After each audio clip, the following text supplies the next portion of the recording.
I know, it's only a closed beta that not everyone has access to, but you can't stop the meta fiend in me from losing its mind when it comes to speculation on the strongest weapon in the game come launch, because right now, unless there's a massive rebalance in future patches, the SA A144, better known as the Mk14 I believe, is an absolute headshot machine.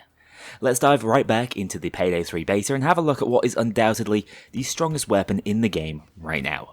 First things first, you'll unlock this gun at level 15, which won't take too long unless the servers are still struggling with the idea of actually granting you experience. I've had fewer troubles on the second day of the beta, and I'm now at level cap, so hopefully you'll be able to unlock this monster soon enough. Weapon customization has been completely overhauled from Payday 2, for the better in my opinion, although I really hate stats being given to us in bars, especially when we have skills granting percentage buffs. It's tough not knowing the numbers behind it all. In any case, you'll have to play a few heists with this thing equipped first to level it up and unlock all of the attachments I'm using, but even in its base form, this weapon slams. With its weapon level cap set at 9 at the moment, I've been running it with no barrel or mag attachments, the express muzzle brake, the viewpoint sight, the tack grip, the vertical grip, and the light frame.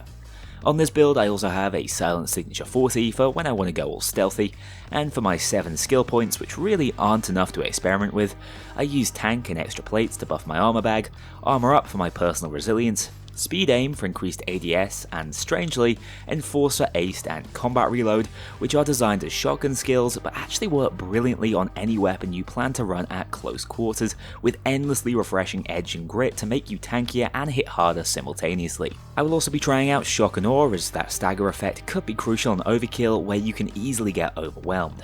Builds don't really exist yet, but this one is about as good as I can theory craft at the moment. As far as the equipment is concerned, I'm running the armor bag, flashbang and infrasonic mine, as well as medium ballistic lining for the most armor you can have in this limited beta. Heading into the gameplay, this is recorded on very hard, which is, as the name suggests, very hard now, especially if you go loud from the outset, as the longer the heist goes on, the more stretched your resources become, although that's not a big deal for the EBR. Overkill has been out of my reach so far given the limited resources, but I've already pledged to get it done at least once in loud before the beta comes to an end on Sunday. Hopefully, I'll get it done on stream as well. The reason I love this weapon so much though is just how deadly its headshots are. I'd say in Payday 3, headshots are more important than ever before. It seems like the multiplier has shot through the roof, which is exactly why precision weapons like the Mk14 are ideal. With the SCB bank heist being predominantly close quarters, it's completely possible to just use this semi-auto rifle like a shotgun half the time, repeatedly activating close range skills with ease. From my experience, every basic enemy type can be one-shot by this gun from effectively any range. Later spawning heavy SWATs can tank a shot but still go down quickly enough, and specials like zappers, grenadiers, cloakers and shields will be taking 1 to 2 shots before going down. Contrasting that to the likes of the Micro Uzi, and the two weapons are worlds apart. In general, enemy health pools have been increased, so if you can hit that one-shot threshold, it is huge for a build. Not to mention, snipers, whilst not quite as annoying as in Payday 2, have still been causing teams problems, especially on the more open escape section, and with many people trying out the Reinfeld shotgun, it's nice to have someone on the team to one-tap these guys from basically anywhere on the map. And the damage isn't even shabby into bulldozers, who really require the entire team's attention to take down quickly, but can be seriously chunked down by the SA battle rifle. And with enemies having the same health across all difficulties, having a powerhouse of a weapon is a game changer, as despite being more numerous and dealing more damage, overkill cops will fall just as easily to this thing as they do on normal. Also, the more effective a damage dealer you are, the faster you'll be able to charge up your overkill weapons. Now the Piglet isn't as much of a game changer as the overkill sniper in my opinion, but if you can rain these down quickly to your teammates, it can tip the scales of the heist in your favour. Personally though, I feel like the SA is already the equivalent of an overkill weapon, so don't tend to bother picking them up for myself. Honestly, the only time things go a bit astray with this thing is when you start to panic and rapid fire it, because the headshot multiplier is so crucial. If you waste a bunch of its quite limited ammo supply into the bodies of a large group, you can end up out of ammo and overwhelmed, whereas if you take it slow, it's much easier to just deal with the crowd one at a time.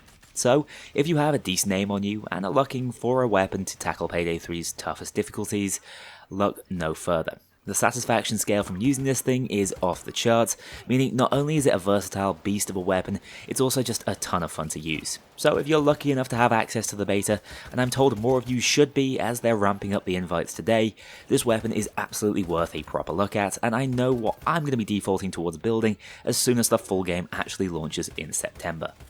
Just briefly, as I have a fair bit more gameplay I want to show and can't keep filleting a virtual battle rifle, I do want to touch on some of the less brilliant elements of the beta. I've heard people very concerned about optimization and performance, network connectivity, heist variety, you name it. The beta has raised a lot of questions for many in the community.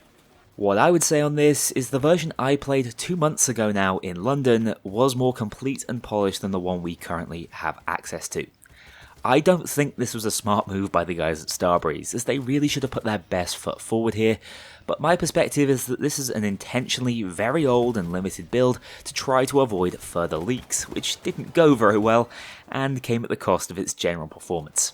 This is a server test in its purer form, not a marketing beta, and I think some are forgetting that, although I don't blame people who struggle with it now being skeptical about the release and requesting delays. I am positive this is not representative of what release Payday 3 will be from a technical perspective, but I'm just as perplexed as you guys as to why Starbreeze didn't do everything in their power to make it representative. It's just strange to me, especially this close to launch, not to try and show the best you have on offer, and I do think this will have people questioning their pre-orders, and my recommendation at this point would be to hold off on a pre-order to see if what I'm saying comes to fruition. Anyway, that is my rant over. I do hope you've enjoyed the gameplay. This weapon is a monster. Let me know in the comments below which weapons you're enjoying using, what skills have been particularly useful so far. Once again, good luck to everyone looking to gain access to the beta. Remember, it's just a single heist, so no matter when you get a key, you should be able to experience most things it has to offer. And by that time, I reckon I'll be seeing the SCB bank heist in my dreams. Thank you so much for watching. More Payday 3 beta content coming your way shortly. I'll see you all then. A huge thank you to my dedicated Patreon backers. If you want to join this crew in going infamous, check out the link below and pledge as little as $2 to see your name in the credits, or get 24-hour early access to future videos and vote on upcoming content. Take care, I'll see you all soon.